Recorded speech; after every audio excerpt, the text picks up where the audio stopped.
this looks kind of the same, except or it's just a little bit different here. Like the style's a bit different. Like this right here is like the same.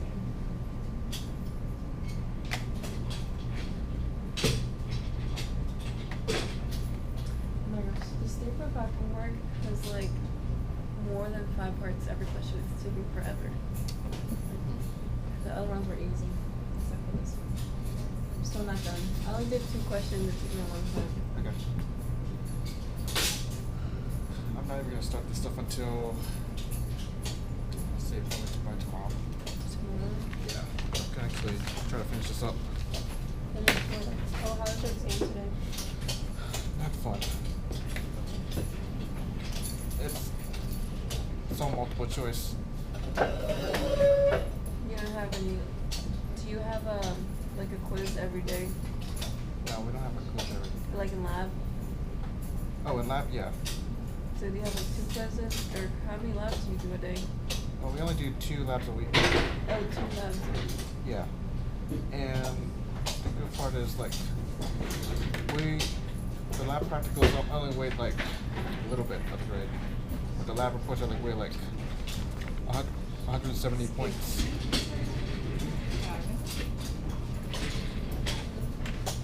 It's not too bad. I find this a lot easier than lecture.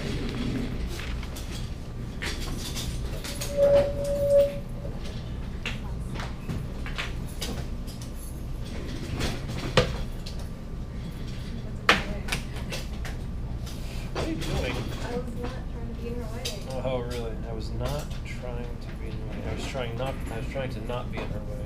That's what you meant to say. Thank you, everybody.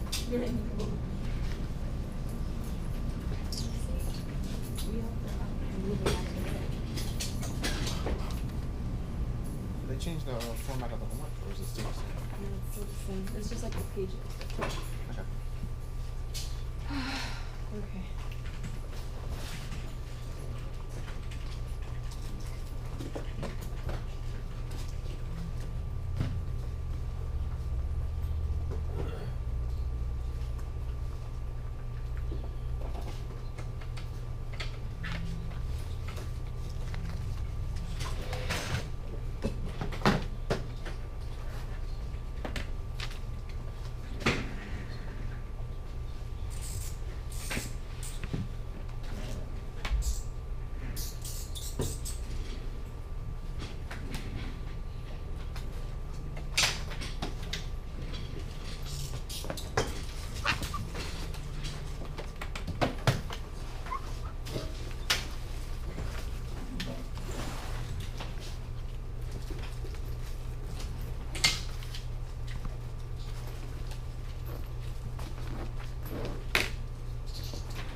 Sections. This is the biggest like chapter we have.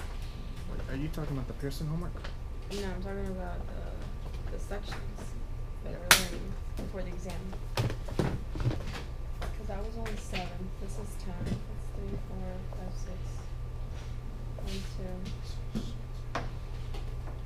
2. 6. So the last week I'm gonna have like 4 exams. 5, 6, 7. You guys have 2. I have 4 exams on the last week. Well, Lee, you're here. Yep. We can begin. Have to make my exams on the same day. Should be 3.6. Should be what's called the chain rule. It's basically it's one of the last rules of concern for us. We also need to do derivatives of inverse trigonometric functions.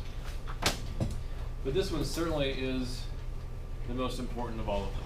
Right? Chain. So if you think about it, which I have, so the rules we've learned so far cover addition of functions, right? You got f of x plus b of x. You know how to take the derivative of that, or if it were a minus, you know how to do plus and minus, right? If you had the product of two functions, you know how to take the derivative of that. We get a product rule, right? If you take the quotient of two functions, f of x divided by b of x, we have a quotient rule for that case, right?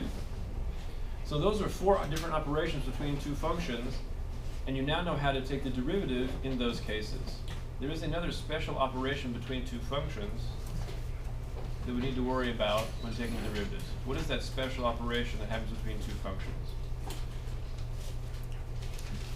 It's kind of unique to functions. It doesn't happen with numbers. These all happen with numbers as well, right? Plus, minus, times, divide. What's the special operation between functions? Was that? Not intersections. Compositions. You compose two functions together. That's unique to functions. F composite g of x, which is defined to be f, and you take g and you put it inside of f, correct? This is the symbol that means composition, right? And on the right-hand side, it's telling you how it comes about in practice. Okay? So let's say you had two functions. You have f of x, which is square root of x. And you have g of x, which is the cube of x minus 1, for example. So you have these two functions. Okay? How do you compose them together? What would f composite g be in this case? The order is important. What is f composite g? The g is inside the f function. G is inside the f function. Okay. So it should be the square root of x cubed minus 1. That's f composite g. Everybody agree with that? You take the rightmost function and you place it inside, in a sense, the leftmost function. Okay? And g composite f would be the opposite. You would take the rightmost function f this time and place it inside the function g.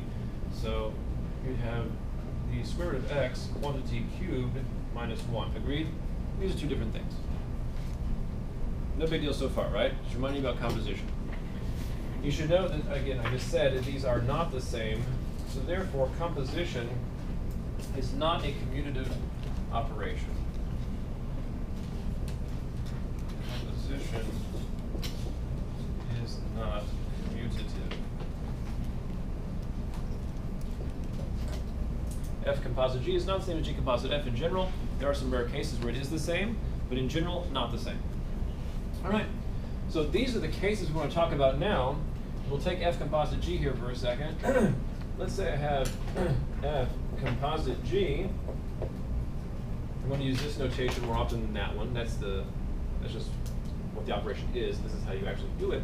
And I would like to take the derivative of a composition of two functions. There's a function inside another one. I want to take the derivative of the whole thing. So it turns out that this is going to be the derivative of f, okay? Derivative of outer function. I'm going to refer to it in terms of inner and outer. It is the derivative of the outer function with the inner function left the same inside.